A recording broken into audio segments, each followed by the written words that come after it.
همین استاد مواجه شکری به خورایی را گر مجید استاد چیشون میگفته که ما واضح به همین روز آوردیم گفته چیشون میگفته همچنین که شاگردای دستی رفتی استاد بوده اون کس وضع امروز آمدنی وضع هیچ گناهگار نیستن.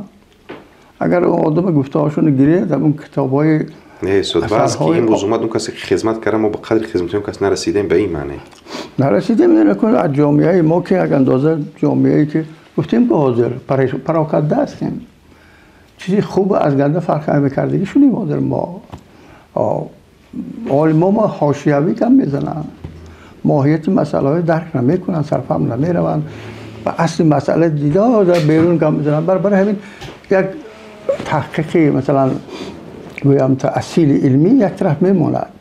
هر کس علم چیزی ساده هم نیست باور کنید. هر کس میترسد در این درآمدن بعد بسیارها میخواهند که در حاشیه گذره اوری گفته کنن این نمیشونی کار. برای همین اگر کتاب همین یک کتاب استاد همین صحیح غایب بدهی خانی با قلم خانی ادبیات شناس میشوی. بعد جدی میگم تو هر یک نکته شلی که صرفا بروید چی گفتاست می آدم چرا هم تو میگوید خواندرها میگه چرا هم تو گفتاست می آدم همین خیلی خواندر لازم. استاد جان بسیار عزیز پویا این معرفت که این ما که چند سال از سال 2000 نه این جانب من نزد شما میروم استاد از شما نه استاد جان شما سری تعظیم پیشی بزرگواری شما است. شما واقعا یک شخصی فرشته نختی معاصر تاجیک هستید. بیاید همین یک بار استاد به دوره بچگی شما رو ببینیم استاد. همین ایام بچگی شما چگونه گذشت؟ شما نه شما گپ زدن گرید استاد. بچگی من جورجان در دهات کوهستانی امروز ناحیه عینی در گذشته فلغر گذشته است. دهه ما از راه اساسی شاهراه مثلا پنجکند و عینی و مشاه یک اندازه در داخل کوه بی‌راحت تر است. بنابراین در یک سرچشمه های تاریخی که مثلا مثل سیاحتنامه اسکندرکل اونجا همانها امکانی به داخل دهه ما درآمده را نداشتند، لیکن از بیرون وقتی که روبروی دهه ما بیاد از طرف اورمیتا میگن دشت بید اندر آن ریوت، بعد از طرف باز از قفا از ارتش و پنجرود که برمیگردن باز میگن که من همین راه به سوی ریوت میره و برای همین ما یک اندازه از همین گویم تا همین در معلومات های تاریخی نام ریوت کمتر واخورده است. این لیکن یک از ده های قدیمی باشد، یک قدیمی و کلانیش همین است که بزرگیش همین است که 3 مسجد دارد.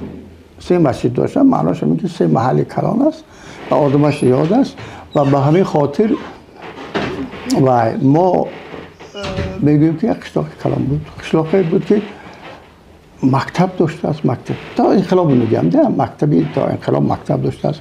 ملاها هم داشته است. بذار وقت ما ملای و مکتب این چیزای صرف نظر میکنیم نه این نشانه آن که در همین جامعه یک معنویت بوده است. فهمیدی؟ یعنی معنویت پرور بودند، کتاب دوست بودند، میخواندند. حتی من سالهای آخر باخبر شدم در کتاب یک خطاط بوده است، خطاط که قرآن را کتابت کرده و هم کلیات بهدی را کتابت کرده. درم دهی شما؟ همه خیلی هست. ما بیوست دستخطش رو دیدیم، حتی نامش نوشتیم و برای همین میگم که در همه خیلی یک دیگه ها ما کلان شدیم. بعد دوره شوروی البته ما تربیه یافتیم. استاد جان هم سالهای بعد از جنگ برای 20 نوامبر 1946 سال روزی شما استاد. این دقیقه است یا که تخمینا؟ گمان میکنم دقیقه. به خاطر چی؟ همین وقتی که بچه بودم گفتن که وقتی که تو 1 سال بعدی توی کردیم پول شوروی تغییر یافت. پول شوروی سال 47 تغییر یافت. من به همین نظر گفتم میتونم که دقیق است 46 بودنش یک اندازه تا 13 ماه بودنش. بهترین شد. نه که مکتب میانه در دهه ریوت در دهه ریوت تا ختم کردیم. اون وقتا مکتبای ما مکتبی چی بود؟ مکتبی میانه ناپوره میگفتن وقتا.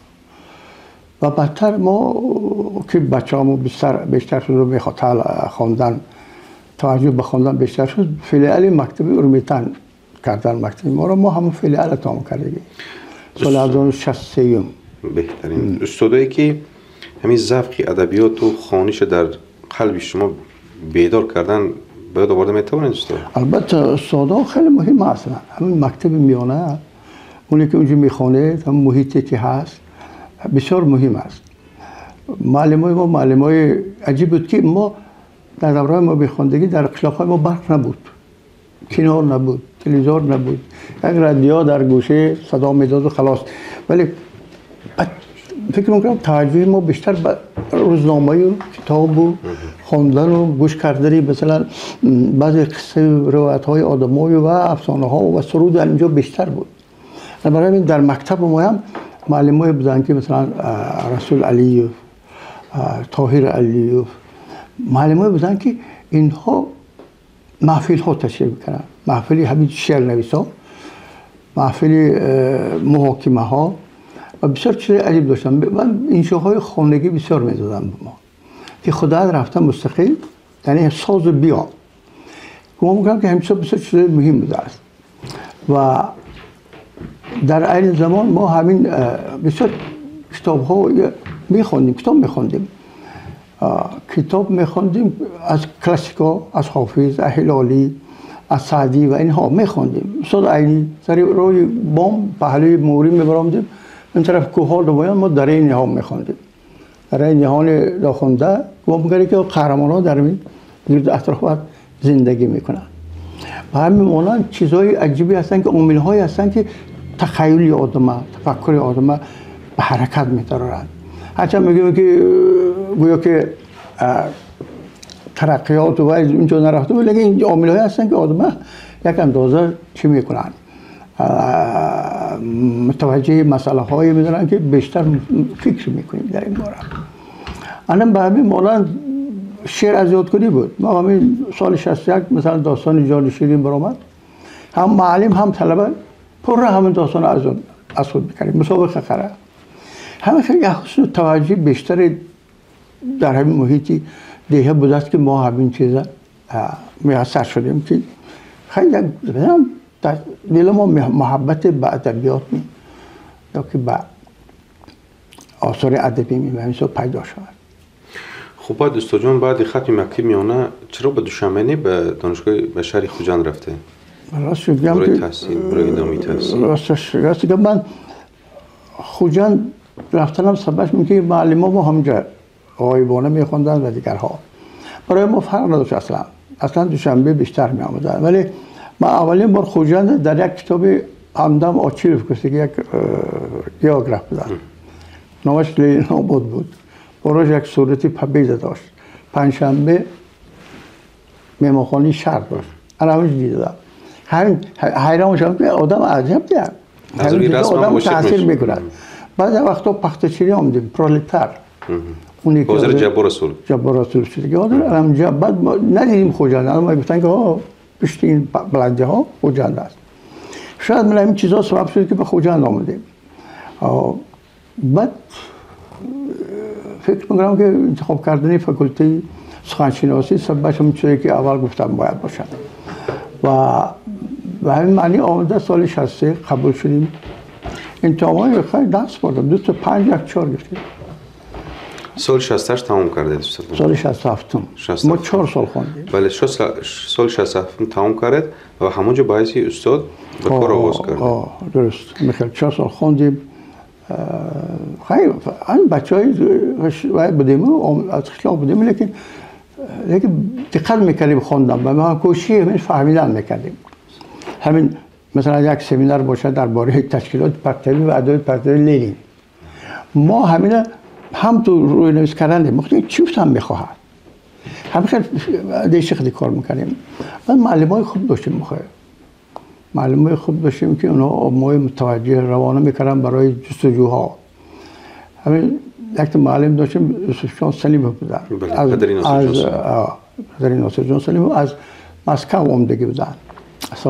اولی سالهای 60 دوره بعد آزادی خروشچوی، اونجا آزادی فکر و اندیشه در مسکو بسیار بود، آمدن اینجا رفتن. بعد ما به کتابخانه کتاب جستجو وادار کردن.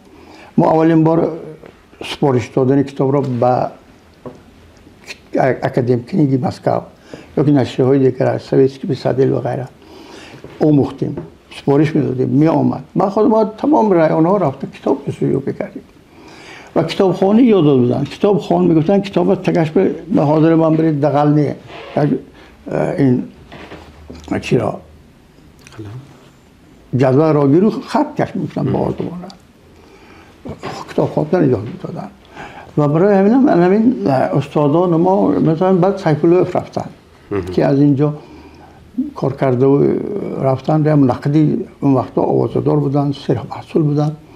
کورس چهارم نظریه ادبیات شوروی با ما درس دادن و ما هم از اون کس کار علمی که من درباره اولاد تالیس کار کورسی نوشتم در حد 50 صفحه. اون وقتا کار دیپلمی نبود و در همین جریان تحلیل پسیکولوژیسم در همین تابستان و اجازات تالیس همین کار کردم و فکرم که همین در پهلوی کتاب دوستی، کتابخوانی، جستجوها نمیدونم چیزی فهمیدم چی شد.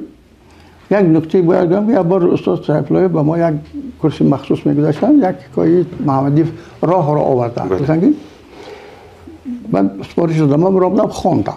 گفتن یا این کس میخونه تمام کورس فکرشه مینویسد. خب شته خواندم و برای ما وظیفه که هست قید میکردم یا کسی میگفتم که فلان چیزایی نوشتم و همین مولا یک چیزی گویا تخریص بشر نوشتم. همون دوره کورس چهارم و استاد سیفالوف در یک خاطرشون میگن که همون وقت همه خیلی شدم من اومده در کاف در گفتم که همین بچه یک اندازه میشوند میشوده که بریم و گفتید تاجیکی گوییم و به همین وسیله ها به فکر ما همجا کار ماندم و یک سال خدمت حربی کردیم و با آمدیم بعد با همجا قریب 17 سال استاد دانشگاه بودم. 17 سال یعنی سالانی زیاد شما در فکولته تاریخ فیلولوژی دانشگاه خوجند کار کردید. خب چگونه این تجربه و تحقیقات علمی و شخصیت شما تاثیر رسانید است؟ گفتم که همین کارهای علمی که در همون جریان استودنتی میکردیم اینا اهمیتش کلام بود. همون تحقیقاتی که درباره تالیس بردم گویا عادی دانشجویی ها نه یا که هم وقت علاقه مقاله درباره گلی صدبرگی کدام و تقریض و غیره همین ها یک باره آدم چی میکنه وام دارد به کار علمی متوجه شود. برای همین هم وقتی که دانشگاه کار میکنی طبیعی باید که کار علمی کنی و همین سبب وقتی یک انتخاب موضوع میکنی در پیش استودنت و برفتم به درس درآمدم طور درآمدم باید آماده باشی، یک دانش داشته باشی. من بسیار خرسندم که در مکتب عالی درس دادم به خاطر اینکه به همین وسیله قریب تمام ادبیات تاریخش یک اندازه درآمده گفتم. تاریخ ادبیات قدیم باشدم، ادبیات عصرهای 16 20 باشدم، ادبیات شوروی باشدم، حتی خانشی افادنا میگویند یا که مثلا نظریه ادبیات مقدمه ادبیات شناسی وزنم، حتی شعرشناسی وزنی روزم درس داده هستم. این چیزا به آدم اهمیتش کلان چون یک دانش عمومی فیلولوژی به وجود می آورد برای خودت و باید آماده باشی تا اینکه به هر سوالی اقلا مشکل نباشتم باید به این جواب داده تانی. همین چیزها گمان میکنم برای انسان یاری میرساند. در آنکه در کار علمیش در وقتی که یا چه می‌نویسد همین دایره فضای عمومی فیلولوژی را به عنایت گرفته باشد. بعد استاد جان در شهر خوجند آیله دار شدید استاد. زندگی را همونجا آغاز کردیم. زندگی چه میگن اجاره نشینی و بعد مشکلات خانه گرفتن همه عذابایی که به یک گویم جوانی زیایی هم دور داشت ما اثر گذراندیم و همیشه صاحبی. و شما در چند صحبتاتون با من گفتید که من امروز کمتر فکر میکنم، کمتر احساسی پشیمانی هم داشتید که هنگامی که در دانشگاه کار میکردید به دیدنی خانواده پدر و مادری محترم کم میرفتید. درست این چیزا برام حاضر با خودم خوب درک میکنم. دورهایی که ما کار میکنیم یا میخوندیم تحصیل میکردیم مسئله رفت آمد بین یک شهر خودجهت یا که رایان ما یا که عینی خیلی مشکل بود. اگر از ماه می اقبا باز شود بعد با زودتر بسته میشد و درس داشتیم. همین وسیله زود رفت آمدن خیلی مشکل بود و زیاد از آن تا قشلاق رفتن چندین نوع نقلیات را سوار شد رفتن لازم بود و غیره. حتی علاقه های تلفنی سالم نداشتیم وقتا. برای همین یک اندازه من تصور میکنم که هم وقتا به قدر اونها کمتر خبر گرفته باشم رسیده باشم و امروز اگر اونها میشنن با دیگرتر مناسبت میکنم. البته مثلا چگونه مناسبت‌تر میکنه؟ ما رو بخشیده باشد از زود خبر میگرفتیم. خیلی این راه های بینید در 2-3 ساعت میبیاریم میآوردیم میشتیم و میکردیم. امکاناتش بیشتر بود. همین خیلی چیزا. شما استاد با پدر بسیار نزدیک بودید با مادر؟ در دل با کی میگفتید؟ هر دوشان من چی میگم تکون از سال 63 17 سالگی بیرون رفتم دیگه امکانی درد دلگویی کمتر بود لیکن هر دوشان هم برای ما عزیز بودن. هرشان غمخوار بودن به خاطر آنکه هر چیزی که ما خواستیم همون اجرا کردن. حالا خانه‌دار شدیم توی کردیم و غیره و غیره آمدیم کار کردیم به همه اینا رازگی داده بودن. اما من خودم همین احساس میکنم که اندک کمبودی ها از ما گذشتگی هست. مثلا استاد شما داشتید حرفی که همون وقت برای پدر یا مادر نگفتید و حاضرم اونو فکر میکردید که من باید همین حرفا رو همین گپا رو در قید حد بودن شما باید میگفتم لیکن هم گپا رو نگفتید؟ من چی میگفتم برادر؟ من میگفتم که خیلی اصلا آرزوی شما که مثلا من یک آدم شوم اگر کلی کرده بیم همین اگر اجرا شده باشد من خرسم. من باور دارم که اونها راضی بودن من رفته آمده و غیره راضی بودن. برای همین گپی میگفتیم که اصلا معذرت میخواستم که اگر کاری برای شما کار نتونسته باشم. خوب اکنون استاد جان بسیار عزیز پویا علم و معرفتی ما برمیگردیم به کارهای علمی و تحقیقاتی و پژوهشی شما استاد جان عزیز. خب از همین که شما همین راه انتخاب کردید تا چی اندازه از خودتون راضی هستید؟ من خودم راضی.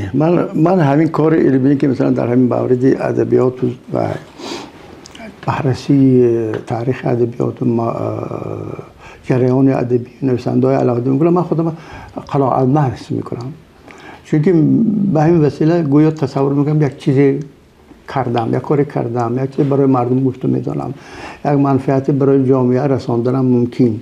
برای من از این کسبی انتخاب کردم از اینکه در علم کار میکنم از آنکه در نقد مشهور هستم از آنکه با تاریخ فرهنگ و معنویات تاجیکی ما ارتباط میگیرم من پشیمان نیستم و پشیمان از آنم که ممکن که من عمرم کمتر با جدیتر با بیشتر صرف نکردم. البته مشکل های زندگی است خانه دار شدن خانه داشتن بچه داشتن و غیره ها همش از صفر سر کردن بعد تامین کردن و غیره ها اینجا پرابلم های هستن که باعثی از کار چیز کردن آدم می شود مشکلی. لیکن به هر نوع ما تا اونجا استفاده کرده همینجا را انجام دادیم تا اینکه خیلی برای مردم اون کار کرده باشیم. برای قربون شما استاد جان. اکنون بیایید به یک سوال کمتر جدی‌تر. اینقدر سالهایی که شما پژوهش و تحقیق و کتاب‌های زیادی بسیار جالب و ماندگار رو پیشکشی خواننده گردانیدید اکنون به ما بگویید که استاد ادبیات از نظر شما چیست؟ ادبیات یک از کلی‌تر وجدان جامعه است. ادبیات وجدان جامعه است. ادبیات چیز ساده نیست. ادبیات شما ما ساده گفتن این حکایه گفتن واقعه گفتن نقل کردن عادی نیست. ادبیات در اصلش چی است؟ یک علمی انسان شناسی است و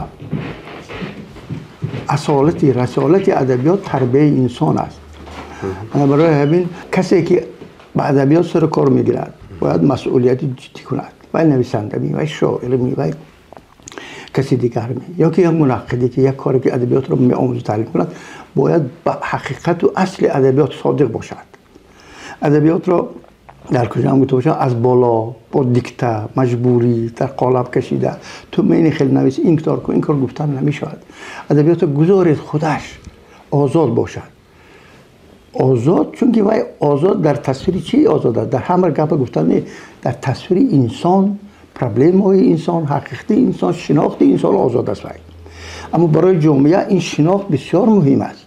برای ادبیات مجبور کردن لازم نیست. ادبیات خودش چی بگم یک فن انسان دوستانه است و هیچ که دروغ فحش یا که با مقابل جامعه نمیگوید. همه کاری که ادبیات میکند بر سود جامعه است. برابر هر یک جزء جامعه و هم درباره همین صحتی جامعه فکر میکند. ادبیات سست این کار کردن نمیتوند. ادبیات سست، ادبیات هم نقل و چیزی عادی این کار کردن نمیتوند. ادبیات جدی همیشه ادبیات چیزی گومانیستی است، همیشه انسان دوستانه است و در کدام جامعه نباشد و به سود جامعه و انسان اون جامعه کار میکند. برای همین ادبیات چیزی ساده گرفتن لازم نبوده است. همین خیلی برای همین همه باید مسئولیت کنیم. وقتی که بررسی میکنیم، وقتی اون دستور میدیم به اون کس یا کسی تحلیل میکنیم اثرش یا اثر نمیستگی آدم همه برابر در پیش اصل ادبیات، حقیقت ادبیات، رسالت ادبیات خودمون باید مسئول کنیم. اون وقت ما به خطاگی راه نمیدیم، نه به خطاگی سیاسی نه به لیو و غیر راه نمیدیم، چون ما در اصل انسان دوستی هستیم. نویسنده یا منقد؟ هم نویسنده هم ما هم در همین جریان تحلیل این بسیار بیشتر در که منقد داریم. خب اکنون استاد جان، اون چی که به نظر شما اون چی که به ضرر جامعه میگوید اون مال ادبیات نیست؟ به ضرر گفتن مال ادبیات نمیشود. لیکن مال ادبیات از چیزهای کمبودی دیدن، گفتن، تنقید کردن، نشان دادن این به فایده جامعه است. اما بر ضرر جامعه و منفعت جامعه بر ضرر منفعت جامعه گفتن ادبیات نیست. ادبیات گفتم ادبیات چی کنه؟ ادبیات یعنی که همون انسان اگر تصویر نکند و انسان دوستانه مسئله رو نبردارد و بر ضرر جامعه می شود. خب بهترین استاد جان بیاد برمیگردیم به یک سوال دیگر که چگونه رشد ادبیات تاجیک رو در 10 سالی آخر میبینید؟ آیا آن میتواند با رشد زمان شما مقایسه شود؟ اون روندی که این روز در ادبیات ما میرود به اون روندهایی که در سالهای شما به تا چه اندازه نزدیکی دارد؟ خب ادبیات یک چیزی گفتیم نو درباره ادبیات با توصیف کردیم می‌بودیم. ادبیات یک چیزی اندک ثابت است. ادبیات به زودی امروز فقط دیگر شده نمیتواند، حتی 10 سال هم بعد دیگر شده نمیتواند به زودی. ممکن موضوع ها بیان، ایده ها بیان، غایه ها بیان، وایه ها بیان، دیگر چیزا بیان، لیکن ادبیات ساختارش، شکلش، طرز تصویرش، واسطه های تصویرش، پیتیکش به زودی تغییر نمی‌یابد. حالا که میگیم که ادبیات 10 سال بعد ادبیات زمان استقلال خیلی امکانات های زیاد فراهم آمد، آزادی فراهم آمد. در کنستیتوسیون ما تاکید شده است که آزادی ایجادیات است و ما به جنبه اصلی ملی تاریخی خودمون بهشته سر و کار گرفتیم. همه این چیزا امکانات دارد که ادبیات اکنون در بیان حقیقت های هم تاریخی، هم امروزه، هم آینده، هم ملی چی باشد امکاناتش زیاد شود، همین کار را به جا آورده تواند. لیکن نمیتونیم بگیم که انا امروز علاقه ادبیات ما انا راملی تازه به وجود آورد یا که انا این تمایل تازه اسلوبی شکل گرفت. این چیزا به زودی به وجود نمیاد، هرچند که تلاش ها هستن. مثلا همون تلاش تمایل های مدرنیستی ادبیات غرب را اینجا آوردن یا که شعری نو شعری سفید و این چیزهای اینجا آمدنش یا که چیزهایی که مثلا وابسته به تاریخ ما از عنعنه های سنتی ما زنده شد. مثلا هم مثلا اثرهای اپیکی، اثرهای تصوفی، آیه های تصوفی زنده شدن. اینها همه در یک جایگی باید استفاده شوند و سبب قناوتی شکل و اسلوب ادبیات کردن. امکانیت های ادبیات در تصویر زندگی و انسان وسعت دهند. خب در دوره گذشته واقعا ادبیات ما اگر ادبیات معاصر، ادبیات امروزه، ادبیات تاجیکی مدرنی‌تر را در نظر داشته باشیم، این ادبیات ابتدای عصر 20 به وجود آمد. اولش با جدیدیه، با ایده‌های روشنفکری و غیره و غیره پیدا شد، لیکن در دوره شوروی آمد. در دوره شوروی هم با همراهش یک نظریه‌های عجیبی ریالیستی آورد. و جز اینکه ریالیسم سوسیالیستی بود، در پهلوش ریالیسم بود. نویسنده ما برابر ریالیسم سوسیالیستی آموختن، ریالیسم تالستوی، ریالیسم چخوف، ریالیسم اگرش امکان باشد داستایوفسکی را می آموخت. اما خاطر این همین دوره شوروی برای ما از همین جهت اندک منفعتش همین است که در ادبیات ما یک مکتبی ریالیستی با محدودیت هم باشه شکل گرفت و بسیار موارد خب نویسندگان ما از اون که هیچ راهبری میکرد، از اون که به زندگی بیشتر متوجه شدن و غیره ها، با سال و وقت و به زمان و به موارد بیشتر موافق اثرها می‌آوردند. لیکن باز ادبیات عجیبی شد که اگر به منطق ریالیستی خودش وارد شود، در پهلوی اون گپ‌های سالم به وجود آمدنش ممکن. مثلا عینی به همون اثرش تونست که یک تاریخ حتی از یک عصر زیادتر، حتی دوره چنگیز و غیره ها را، اینها را تصویر کند. با مردم تاجیک خودش یک اندازه شناسد که تو هم حقوق داری، حقوق اجتماعی سیاسی داری، باز آزاد باشی، حق خودت حمایت کنی. این کارها را ادبیات کرد. یا که برید ادبیات اولی در سالهای جنگ مثلا اولین موردی که حکومت شوروی اجازه داد که به تاریخ رو آورید و عرف و عادتان رو آورید، عامل‌های تاریخی، مبارزهای جنگی مردم زنده کنید، ادبیات رو آورد، جنبه ملیش پرقوت شد. همین که امکانات آزادی پیدا شد، ادبیات با اصلی خودش و همون آیه‌های اصلی خودش برگشت. خب به هر دوره شوروی اینجوری درباره انکشاف ادبیات شرایط هم فراهم می‌آورد. بخیر مثلا یک نویسنده میتوانست با حق قلم زندگی کند، یا با قدر کرده میشد، یا دستگیری کرده میشد. برای همین در دوره شوروی یک اندازه بسیار نویسن نه، اندازه کوششی به صفت نوشتن هم میشد که مثل عینی، مثل علوق‌زاده، مثل اکرامی، مثل محمدی، مثل ترسن‌زاده، بن شکر، قناعت، ضایق، بزرگ، اینها منطقه شاعر نویسنده‌های برکمال به وای رسیدند و بسیار خصوصیت‌های ادبیات امروزی ما به همانها ارتباط می‌گیرد.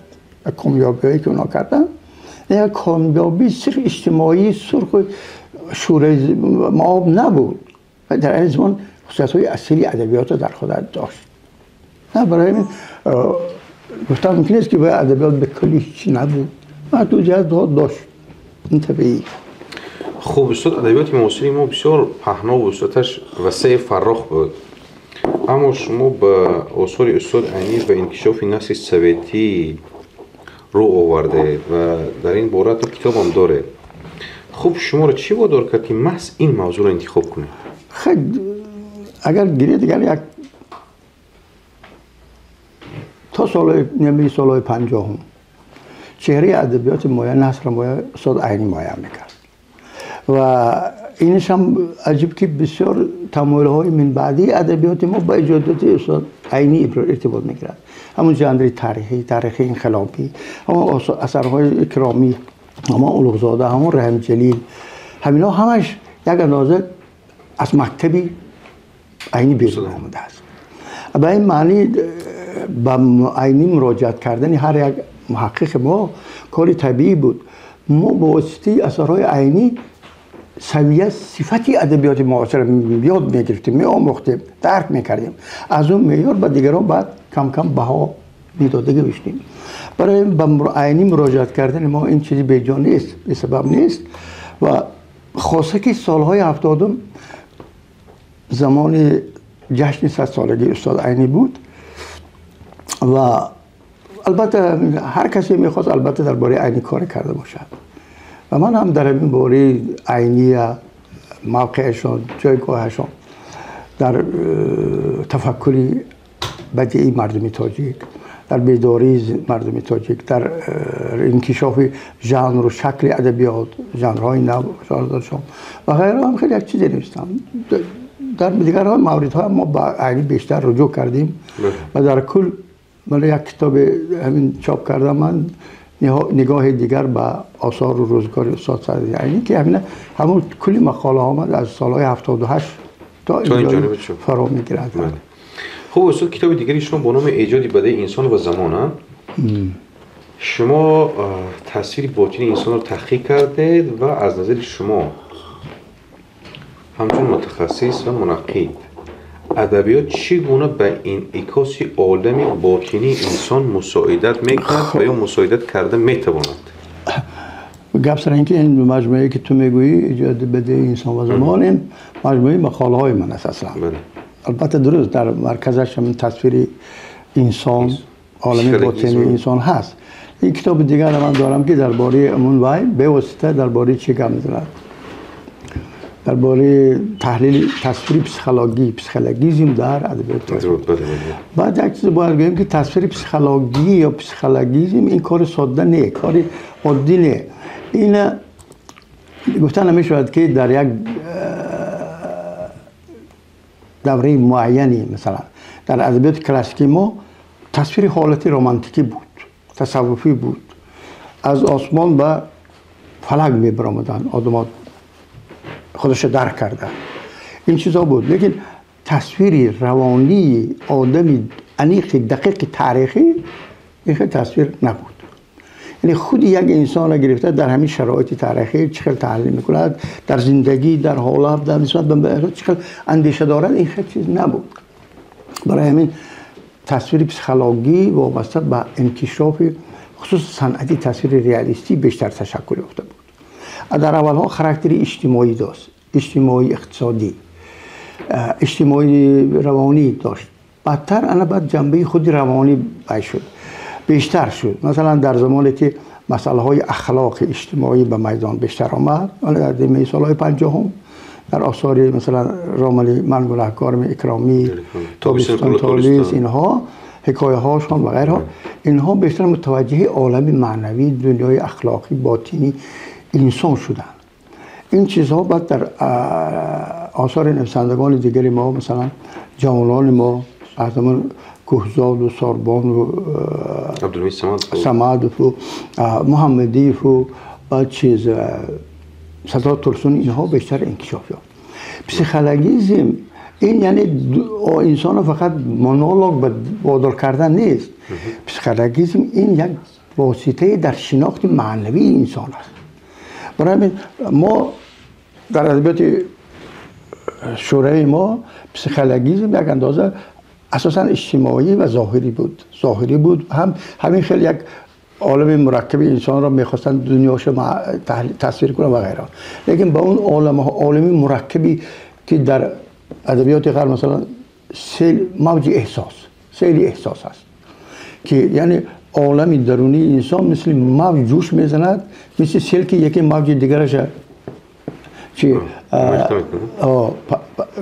زیر کرده میرود. همین خیلی در عالم باطنی انسان چی فراوردن رو آورد ادبیات. یا که همون سورئالیست ها، اینها هم اینها فرا واقعی هستند.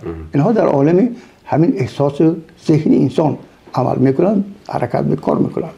برای همین ادبیات ما همین راه به در آمد واقعا. مثلا من گفتم چند اثری که نام بر کردم، یا که رمان های تاریخ انقلابی اکرامی 12 ترازوی بخارا، یا اثرهای دیگری اکرامی و غیرها محمدی، اینا تشکلی تصویر پسیخولوژی را در ادبیات ما در نسل ما سبب گردیدن.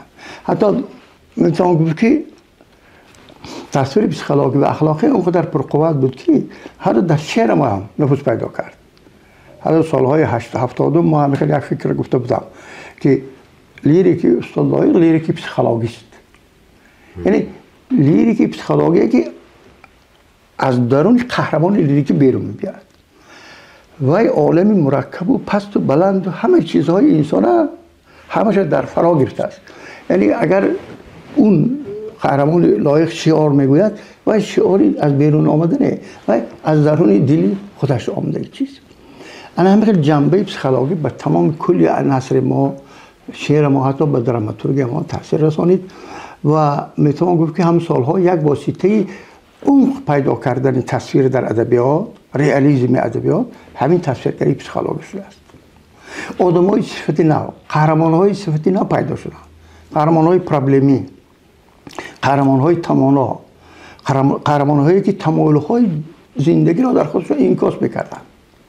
مثل دلارام کنیز، شخصی توانایی که بزرگیش شهامت خلق تصویر کرده است، افاده کرده است. یا که محرم غرب، پس تو بلند مرکبه های زمان افاده کرده است. مثل همین تحقیق، تحلیل، روانشناسی کردن صفت ادبیات، صفت قهرمان، صفت موضوع، صفت تحلیل و رئالیسم ادبیات را تغییر داد. شما یک مدت به کار ترجمانی نیز رو آوردید. از جمله حکایه چه آنتون پاولیوف چه خوف تورگنف رو به تاجیکی ترجمه کرده. همین ترجمه ها استاد به شما چه آموزش و الهام بخشیده؟ من نمیگم که من ترجمان هستم. این تصادفی است واقعا. راستی گپ دارم.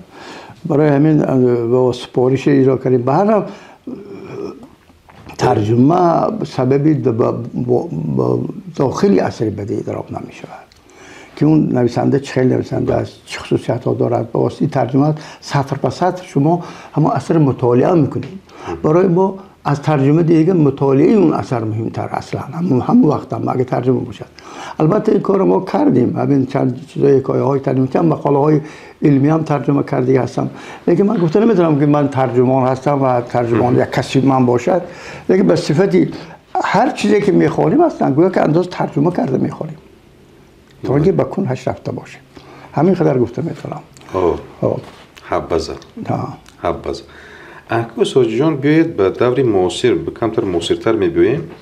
به نظر شما نقد ادبی امروز در تاجیکستان چی مقام دارد و چگونه آن را میتوان تقویت بخشید؟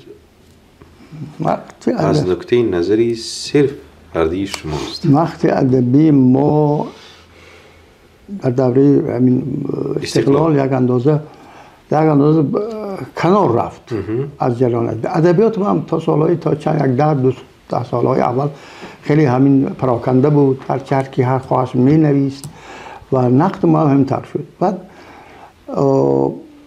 بعد ادبیات استمناک نشریه ها، حتی صدای شرق هم 1 سال به 2 بار 3 بار 4 بار یا که هر 3-4 ماه یک بار چاپ میشد. گزیته ها، روزنامه ها به سر وقت چاپ نمیشدن.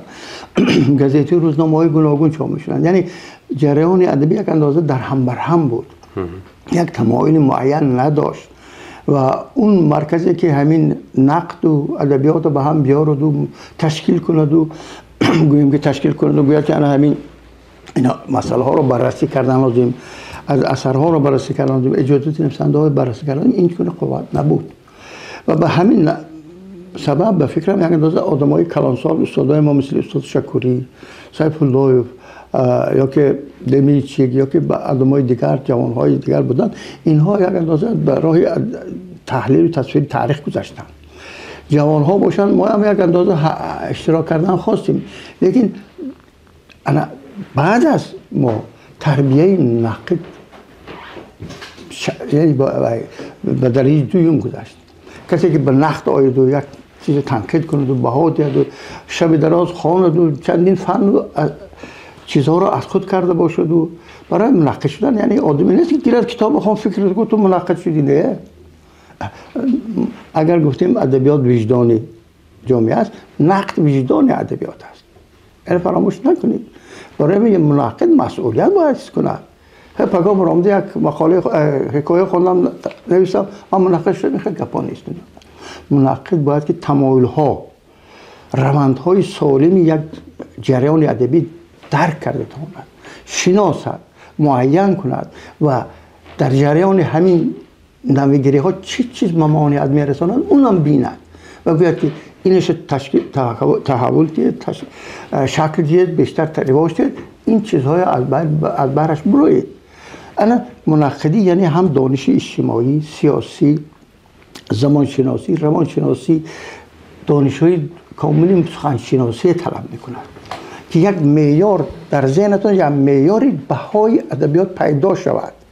خودی ترازو باری مثلا در ذهن آدم هم خیلی معیار پیدا شد که دیدن برابر چیزی خوب و بد و نیک بده اندک تفاوت داده تواند.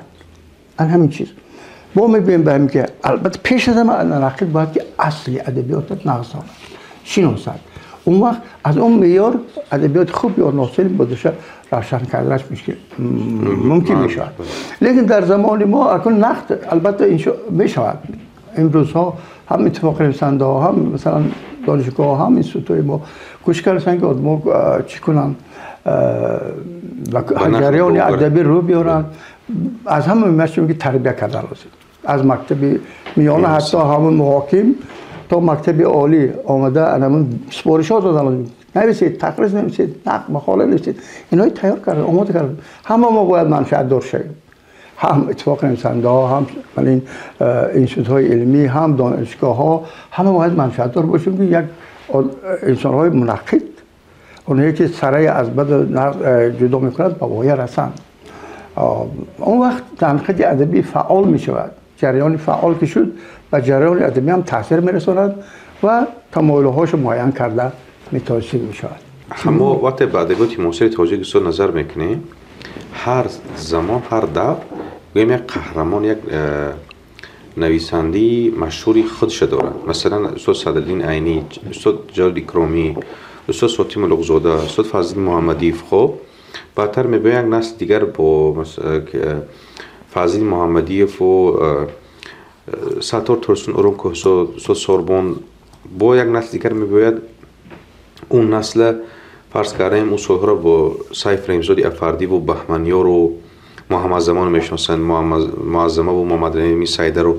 بعد یک نسل دیگر میباید خب با جوانترها. خب استاد شما که من شاهد هستم و میبینم و میدانم که هر ماه شما میخواند ادبیات و صنعت و صدای شرق را، به نظر شما استاد کدام ادیب‌های امروزه ما میداندار ادبیات ما هستند؟ اون چهرهایی که مثل که تو گفتی، چهرهایی که مثل عینی یا که محمدی یا که کسی دیگر، من تصور میکنم امروز اون میداندارها حاضر نیستن اصلا.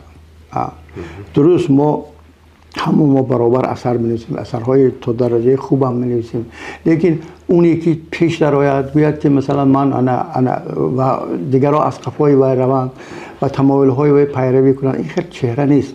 چهره‌های خود نویسنده ها بسیار داریم. مثلا مثل آنکه تو گفتی که مثلا چند کس بودن، مثل محمد زمان و بهمنیار و معظمه و سیده و سیف رحیمزاده و با من حاضر یونس یوسفی هست. اینها چهره‌های خوب هستند.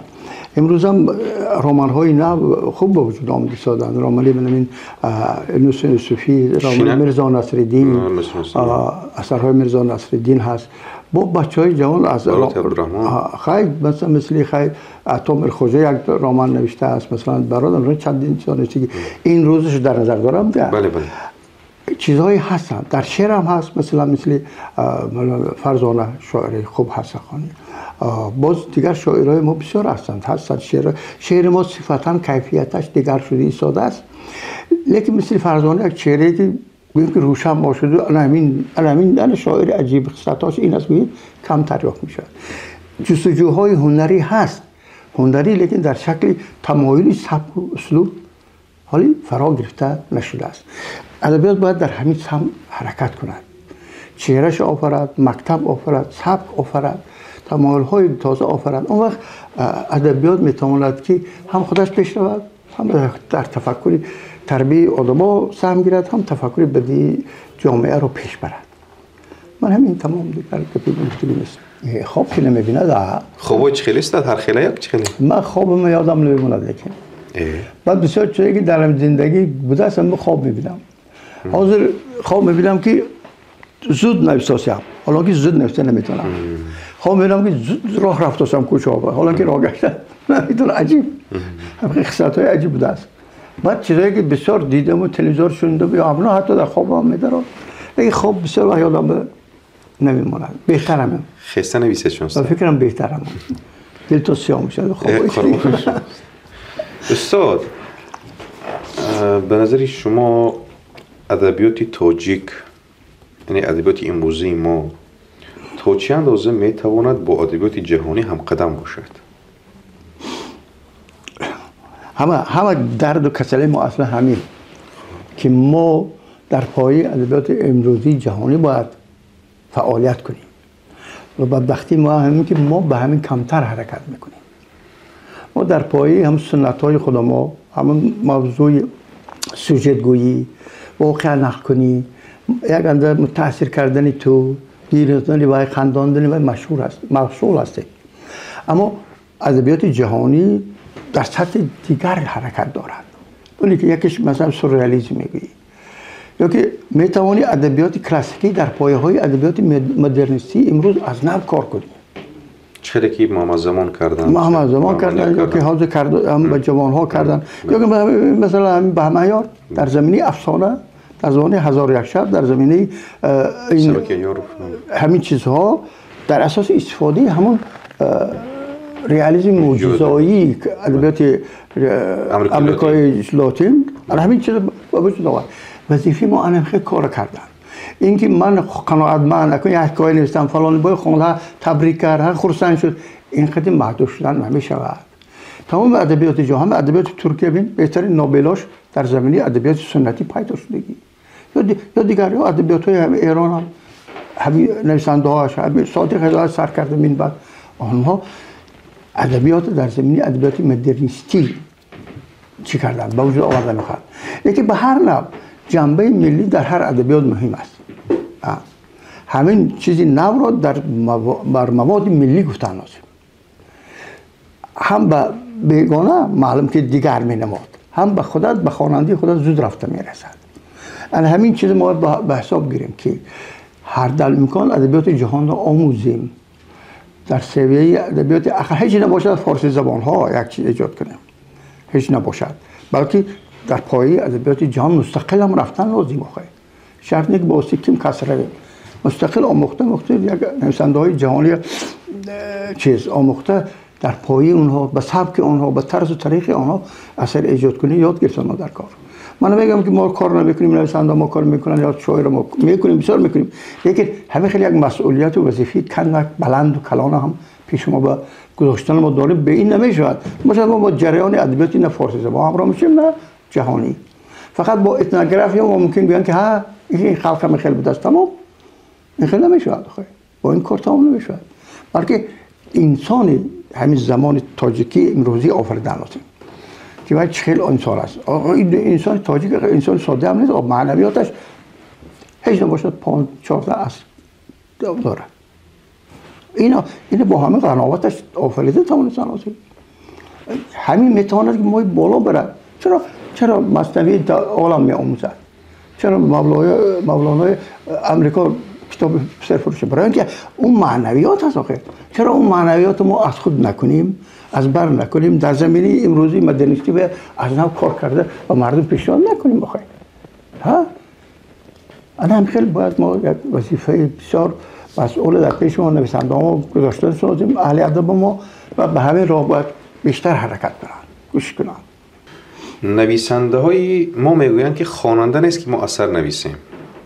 به نظر شما اول باید خواننده پیدا شود تا اینکه نثری خوب به وجود بیاد یا که نثری خوب باید خواننده را به وجود بیاره؟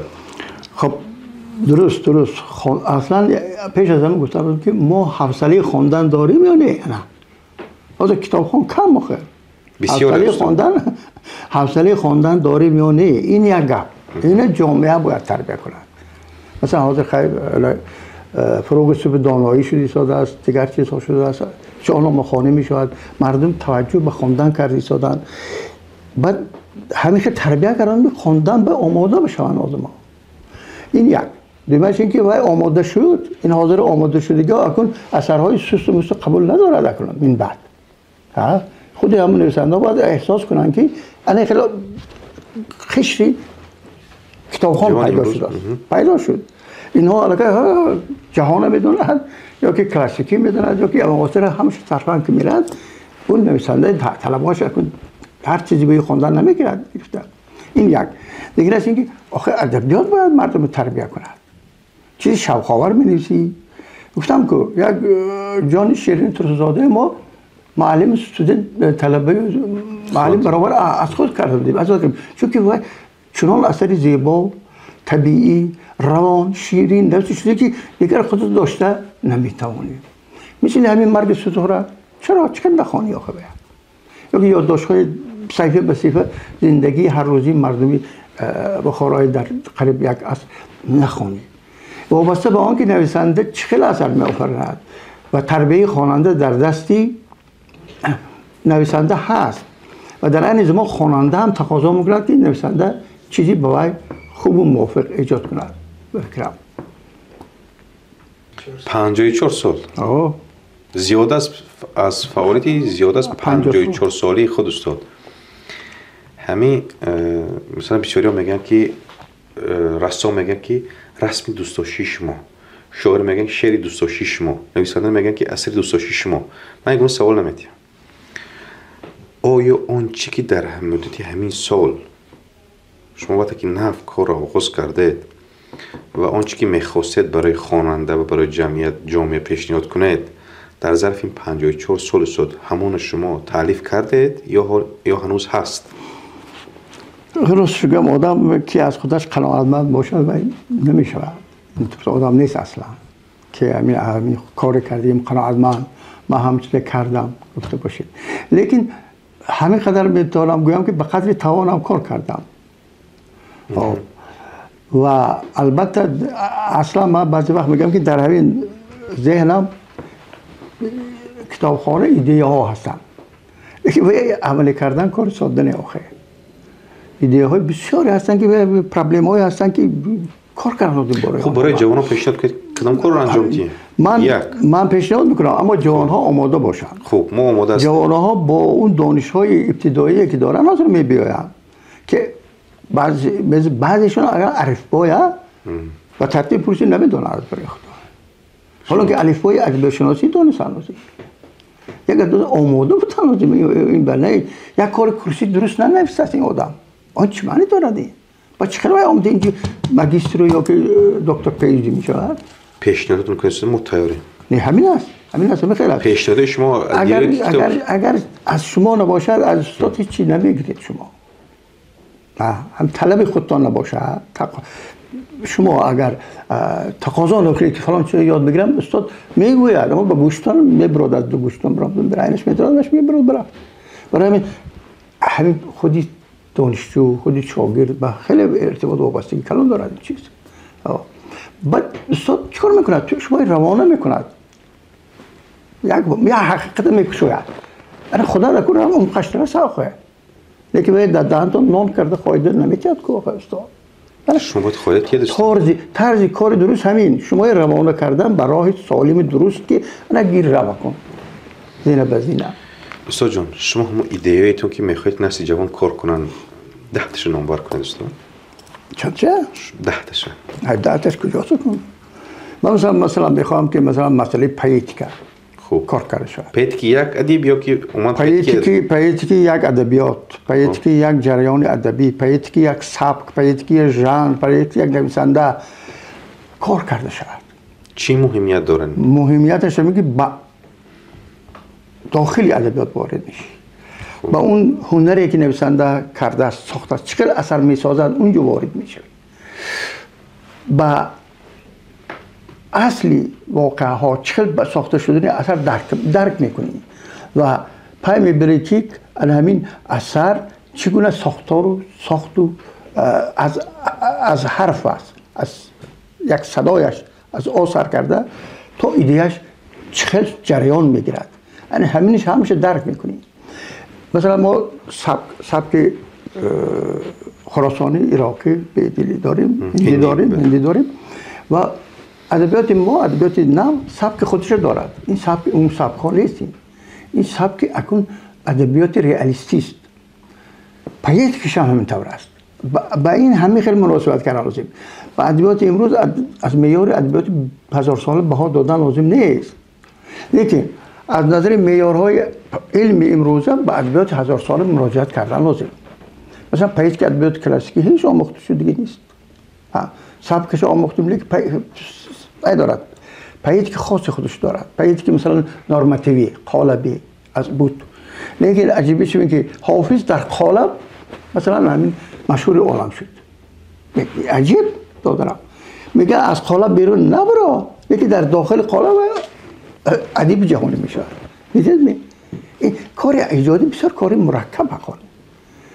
گویا که 10 سال همین شوریات برزن بردن این کلاسیک پرتاب و شبلان و قالب و غیره.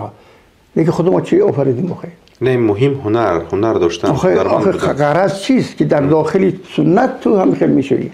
چون استعداد داری و قالب‌های در درونش شکسته میتونی، نحو کرده میتونی، چیزی نحو علاوه کرده میتونی. لیکن از همون سنت، از همون غزل و از همون قافیه و از همون وزن و این چیزا بیرون نمیری آخه. انا برای همین پیتی که دانستن، درک کردن، آموختن بسیار مهم است. یا که همین در مرحله های انکشاف رئالیسم عمق رئالیستی در ادبیات معاصر ما. یا که مثلا استفاده مثلا همین هنر انعنه ها از نوع کار کردن اینها به سویه امروزی گفتیم جهانی برداشتن اینها، همه اینها پرابلم هستن. همین میشود که همین حرف آموزی یا که ساختار کلمه هایی که در یک نویسنده بیشتر در دیگرش کمتر، حصه نقطه آموزی، فعل در اینش بسیار، صفت در اینش بسیار. چرا انا گفتم اینجا چرا گفتم باید روی و ما هیچ کشایی چند چیز اسرار ایجادات کشف میکنی مگر این بد است؟ همین تمام. اکو استاد جان اگر همین به شما یک امکانیت دهن که یک پژوهشی نو آغاز کنید، کدام موضوع انتخاب میکنید؟ من حاضر کار کردم، موضوع کار دارم. نه تازه باشد استاد. من میخواستم که اگر شاید پیتی که عینی کار کنم. درباره شد عینی خدر کار کردید؟ پیتی که عینی. این علاقه پهلوی دیگری ایجاد بله.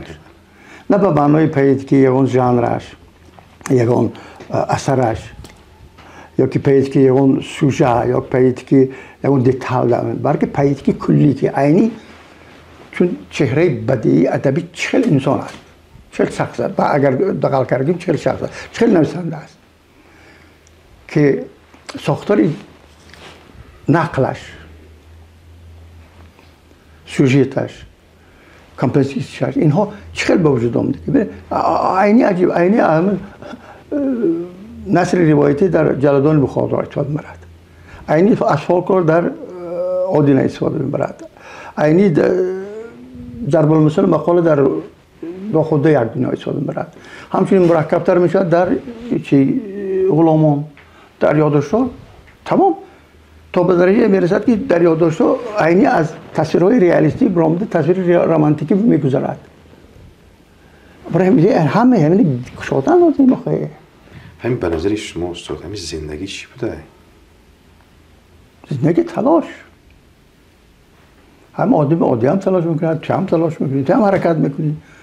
زندگی جای برهم برخوردن ها، مبارزه کردن ها، به آرزوی و مقصدها رسیدن. و اگر همین نباشه زندگی معنی نداره بخواه.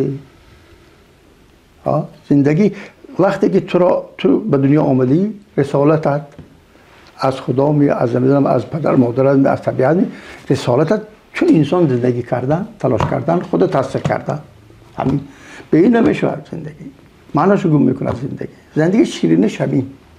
با هم پست و بلندش شیرین، با هم نیک بدش شیرین. و شما در همین جرا باید حرکت کنید. همه مقصدهای معین داشته که به هم رسید. همین دیگر چیزی نیست ماهیت زندگی. این شب و روزا شد بسیار درباره چی فکر میکنه؟ اینجوره عمر سال ما درباره چی فکر میکنم همین سر روزا با من بسیار آرزو میکنم که سلامتی خوب باشه، یک زمینت کارآمد به آخر رسان تانم. فکر من باور کن دستم حاضر اندک چیز نویسم مشکل میشه بسیار زیغ میشم، چون گپ فکرم آمدگه تا میرسم که گم میشم یک جمله میرسم لرزیده شما اودیوی ثبت کنیم و نبورشون کنیم نمیشه؟ من خیلی فکرم هست ولی من فکرم اگر دستم سرم شدم بگویم گپ من تایپ کردم میگم بس گفتم که همین یک علاج کرده همین کارهایی یعنی شما از مرگ میترسید است؟ مرگ اصلا هراس دارد مرگ اینکه مرگ نمیترسم گفتن نه دیگه اما قبول کردن لازم تو قانونیت آمدی میروی خصوصا که کلان شدی درک میکنی که این ناگزیر برای پیشواز مرگ رفتن لازم تا هست رقمتان اندک کار کردن لازم اگر هم مهمترین کاری که شما باید انجام دید کدام کار هستن مهمترین کارهایی که اگر برای شما فرصت دیان یک ماه یک سال جان کارهای کلان ما پیش ما نمیگذاره بکنن اون امیدی نداریم که این همه اجرا کرده بسیم من گفتم که اگر همین کاری درباره عینی یا که بعضی چیزایی که هستم انجام داد توانیم همین شب کفایت بگیست برای همین دیگر یک کلان کارهای کلان پیش گرفتن باور نداره آدم به خودش همین یکان چیزی خوب سالم نرسیدن همین خرسند میشه آدم راست شو بگم توانده آدم یک چیز حقیقت کشاید یک دلیل روشن کند یک فکر یا اون کس باز شود در همین گپای شما همین خودش دولت کلان کن میخواید درباره شما بعد از اون که شما نیستید یا که در غیب شما میخواید درباره شما چی گویم؟ البته یک نیکی گپ خوب گویم نیک گویم آدم خوب بود گویم همین رسالت آدم همین وقت رفتنش گویم که همین آدم خوب بود تمام دیگه چه بها نیست برای انسان مال داشت این داشت عنوان داشت اکادمی بود همه گپای بیهوده گویم که آدم خوب بود آخرین بهای انسان از نظر آدمان همینه خوب بوده همین برای چی خوب بودن قینه بد استاد خوب بودن آخه انسان موافقه چی میشه خیلی میشه مشکل میشه البته خوب بودن چون در مقابل بدی زیاد است بدی اصلا بدی زیاد است در مقابل خوب بودن کار ساده نیست همین در بدی ها خود احتیاط کرده و راه یافته و سالم و پاکیزه و درست رفتن همین خودش خوبی است اصلا خود زندگی هم خیلی چیز مرکب است این خیلی نیست که ساده باشه شما که خوبی شما چی شد که نمیکنی ها نه آخه کار ساده هم نیست برای این بسیار چه کشتن لازم در خودتون نفسه بسیار چه کشتن لازم خودخواهی نفس و یک کس بیاد یکون تو گپای بیهوده زدن هر خوب نگید ببر موقع پسیت انسانی خودتون نگاه داشتن در کار انا همه که سالم بودن جامعه سالم میکنن نه این کس بیان گپی نگه ها خوب شما گید ها خوب یعنی چی میشه کار دینا یعنی یک کس پیش گوید که بیرون که پیشوای میری پسیت خودش می دیگه گپی درست دیگر نگو برای انا خیلی موقع انسانی خود داشتن لازم فکرم انا سالم بودن اصیل بودن عادل بودن لازم عادل عدالت هم چیز فرا گرفته در خودش هم دانش و هم اخلاق و هم خرد و هم اینو هم عدالت این ارزش اخلاقی یک انسان که باید در خودش تربیت کند همینه از جاده عدالت برفتن لازم نیست افراط و تفرید کردن لازم نیست آخه همین اگر بیان کس وای نشوید چی بگم بیان چیز گفتم بیان چیز مطیع نباشه یا اون چیز امید نداشته باشه با خود قرارمند باشه همش عبور کار میگذارید نه اگر اندیشه کنید حتما بیان باید مجبورید که گوش کنید موافق شید یا که ضد برید یا جنگ کنید حتی شرط جنگ کردن اصلا جنجال کردن گریبان گرفتن شرط نبودگی ساخه شما جوان ها اون چیزی که ما نکردیم کنید اون خطای ها اون کمبودی ها اون کارهایی که ما میگیم که بسیار چیزایی کردن نتونستیم چون که تنبلی کردیم بیشتر و زیادتر و مستقیمتر کار نکردیم شما همین کنیتون من چی بگم جورجان همین جوانی به هرچه گرفتی همین مکتب عالی همین ماجستراتوره همین دکتری اینا چیز ساده نیستن اینا توی تربیت میکنن یکی به شرطی که خدا واقعا مشغول شدی. انا همینجا هر چی گرفتی اساس همینجا. بعد اصلاش بعد خدا بعد میزایی. ایوان چیز میگویی سامی. خدا بسانی میگویی. لیکن حاضر بینه تو خیلی ایلاش که دیپلم گیرم آخه چه بانی داره دی. این چی میکنه از یه خیلی آدم آخه. کم که زحمت کشتن لازم. یا مسئله حس نکنی یا کار نمیکنی.